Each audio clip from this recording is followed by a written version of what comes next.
April 12.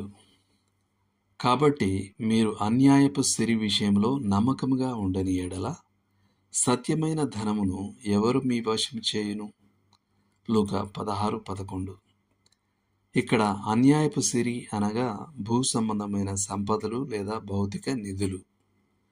చాలా భౌతిక ఆస్తులున్న వ్యక్తి ధనవంతుడు అనే భ్రమ కంటే విస్తృతమైన భ్రమ మరొకట్లేదు.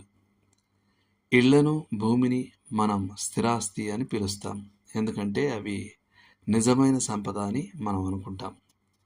స్టాకులు మరియు బాండ్లను మనం సెక్యూరిటీలు అని పిలుస్తాం, ఎందుకంటే అవి భద్రతను, సెక్యూరిటీని అందిస్తాయని మనం అనుకుంటాం. కానీ లూకా 16:11లో ప్రభువు అన్యాయపు సిరికి మరియు సత్యమైన ధనానికి మధ్య తేడాను చూపిస్తున్నాడు. మనుషులు సంపద అని భావించేవి అసలు సంపదే కావు. జాన్ ఒక ధనిక భూస్వామి యొక్క ఎస్టేట్లో సంరక్షకునిగా పనిచేసే ఒక దైవ భక్తి గల క్రైస్తవుడు. ఓ రాత్రి జాన్కు ఓ స్పష్టమైన కల వచ్చింది. అందులో మరుసటి రోజు సాయంత్రం అర్ధరాత్రి లోపు లోయలో అత్యంత ధనవంతుడైన వ్యక్తి చనిపోతాడని అతనికి చెప్పబడింది. మరుసటి ఉదయం జాన్ తన యజమానిని కలిసినప్పుడు ఆ కలను అతనితో చెప్పాడు. మొదట ఆ కోటీశ్వరుడు ఏమాత్రం పట్టించుకున్నట్టు నటించాడు, ఎందుకంటే తాను ఆరోగ్యంగా ఉన్నాడు, తనకి కలల మీద నమ్మకం కూడా లేదు.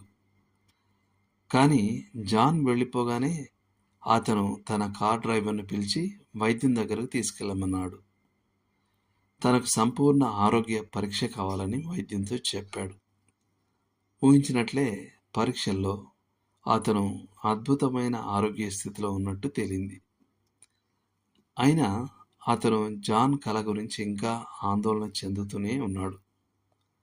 కాబట్టి అతడు వైద్యం దగ్గర నుండి బయలుదేరుతున్నప్పుడు, డాక్టర్ గారు, ఈ రాత్రి మా ఇంటికి భోజనానికి, ఆ తర్వాత కాసేపు మాట్లాడడానికి రాగలరా అని అడిగాడు. వైద్యుడు రావడానికి అంగీకరించాడు. భోజనం మామూలుగానే సాగింది మరియు వారు అనేక రకాల విషయాల గురించి మాట్లాడుకున్నారు. చాలాసార్లు వైద్యుడు వెళ్ళడానికి ప్రయత్నించాడు, కానీ ప్రతిసారి ఆ యజమాని మరికొంతసేపు ఉండమని అతన్ని ఒప్పిస్తూ వచ్చాడు. చివరగా గడియారం అర్ధరాత్రి 12 గంటలు కొట్టినప్పుడు ఆ దైవ భక్తి లేని ధనవంతుడు ఎంతో ఉపశమనం పొంది వైద్యునికి వీడ్కోలు చెప్పాడు. కొద్ది నిమిషాల తర్వాత తలుపు గంట మోగింది. ఆ కోటీశ్వరుడు తలుపు తెరిచి చూస్తే వృద్ధుడైన జాన్ యొక్క పెద్ద కుమార్తె అక్కడ నిలబడి ఇలా అంది: అయ్యా, మా నాన్నగారికి కొద్దిసేపటి క్రితం గుండెపోటు వచ్చి చనిపోయారని మీకు తెలియజేయమని మా అమ్మగారు చెప్పారు. ఆ రాత్రి లోయలో అత్యంత ధనవంతుడైన వ్యక్తి చనిపోయాడు.